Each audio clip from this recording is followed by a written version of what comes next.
Parkour games are coming back. Maybe. This is my new parkour game, Rigid. You can go insanely fast, pull off crazy runs with unique mechanics. And I'm going to show you how I made all of that and more throughout the video. But let's go back. I make a new Unity project and set up some atmosphere. I then press play and... So, it turns out that I need to code movement, which contains a lot of physics calculations, and I know nothing about that. So a couple of hours later, I'm bashing my head a lot, we've got a movement script. It's got some quirks, but we'll fix those in a second. I also made a pretty aesthetically pleasing health bar, along with some animations, which will come in handy later. Next up is the dash ability. Simple. If you jump in the air, you dash and go fast, and you can dash again when you reach the ground, but it actually allows you to do some really cool movement techniques, like this. So the next step is to take a nap for about a year, you know, as you do, and yeah, it's 1 year later. I think I should get back to work, except the codebase is a mess. So I spent 2 weeks cleaning it all up. I also spent a bit of time setting up a Steam page for the game, which you can wishlist right now. We've even got a wishlist chain in my Discord, which you can send in your wishlist and I'll react to it, I don't know. So link is in the description. Back to movement. I need to fix the whole slow falling bug that we saw earlier because the mechanics that I'll make later in the video are just a bit too insane to work with a slow system like this.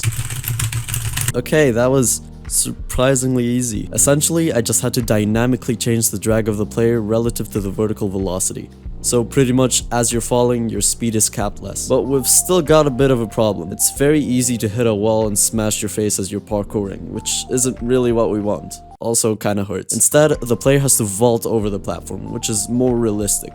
Probably. This, however, didn't end up working out because it stopped momentum, and it's a parkour game, you don't really want that. So I opted for wall jumping instead, which, apart from working just as well as vaulting, it also allows you to do cool tricks like this. It will definitely be very fun to experiment with when making levels, but I still need to flesh out the movement a tiny bit more. So, it's time for some polish. View bobbing. This was a pain to set up. Landing impact, which looks really satisfying. Wind animations when you move around. These are really cool. And finally, some landing particles. I'm really happy with the movement. It's definitely my best attempt so far, so I think I'll leave it at that. So, with that out of the way, it's time to work on the first world of the game, the overworld, or something like that. The final game is probably going to have 3 or 4 worlds and a lot of levels with interesting and unique gimmicks, mechanics for each world. But this world will more or less lay the foundations and teach the player the basics. I made a new area and experimented with some visuals. This took me quite a while actually, I just couldn't get it right. I put in this sky, which is a simple gradient though, and went lighter on the ground colors, and I think this creates a nice color space. I made some mountain things in Blender, here's how they look in game. I got this grass shader from Minions Art and imported it. While I can tweak it further, it already looks really nice in my opinion. Check out Minions Art for the shader, she's got tons of great stuff. One final piece missing, which is the water. I'm not really in the position to make a whole shader for that right now, as I honestly lack the experience.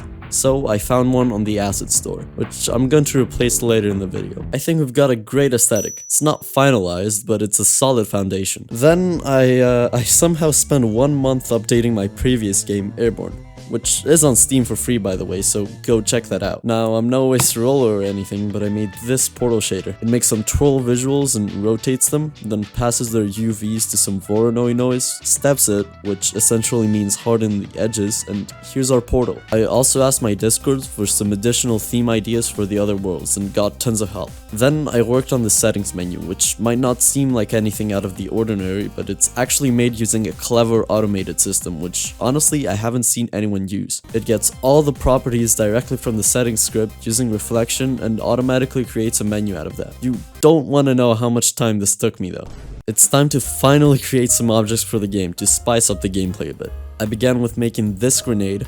When you throw it, it launches you up in the air, which can make you go really fast. This, paired with the other objects that I'm about to show, will make for some really fun gameplay, which is exactly why you should wishlist. After I show you the objects, I'm gonna create a really cool gameplay section to kinda test them, which it's gonna be interesting. So, launch pads. They launch you right in the air and can give you a lot of momentum. They also shake the camera when they launch you, which gives them a nice feel. The boost potion, which isn't really a potion right now as you can see because all the models are placeholders, but it gives you a small boost in the air while also letting you dash again while in the air. Chaining these is really satisfying, and I think they have a ton of potential to be used in combination with other objects. Finally, the chained trigger platform. When you land on it, it activates and lets you go to the next platform and so on until it reaches something like a gate. Then it opens it. The gates will generally be openable by buttons and stuff in the future, and I'm pretty curious to see how that will turn out. So we've got a few objects already to make some cool gameplay, and trust me, I'll be adding a lot more in the future. So I made a tiny gameplay section in the overworld that just combines all the objects together. It's very placeholder-y, but it's very fun for how small it is, and it's giving a taste of how the full game will be, having a lot more of that.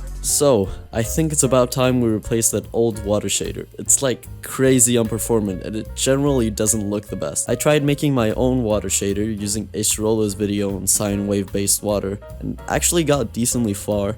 But honestly, I don't really have the time or resources to work on something as big as that right now. So I put it on hold and found this godly stylized water by Ameye, which I'll leave a link in the description. After a ton of tweaking, I'm insanely happy with how this looks. Huge thanks to Ameye for making this. What's left for the devlog? The hub world. I've been playing a bit of Thronefall lately. It's a great game, and I'm a big fan of how the hub looks, so I thought I'd make something similar to that. I made a dark scene and made a little outline of the overworld. I added some grass and trees, as well as a portal to the actual world, but it's still a bit of a placeholder overall. Then I added some effects when you go inside of the world, which looks hella cool to be honest. Some background objects and some clouds in the sky, and all the other worlds will have similar aesthetics to this. I also updated the Steam art based on this. Here's the old art compared to the new. It's probably going to be changed again, but it looks infinitely better. I'm going to focus on making a map editor for the game now because I plan to give some of you guys Steam keys for Rigid in the future so that you can help with testing as well as level design. So if you're interested in that, make sure to join the Discord for when I announce it. But anyways, wish this the game and follow me on Twitter. I also made a Ko-Fi in case somebody wants to give me $2 trillion billion, so link is in the description for that.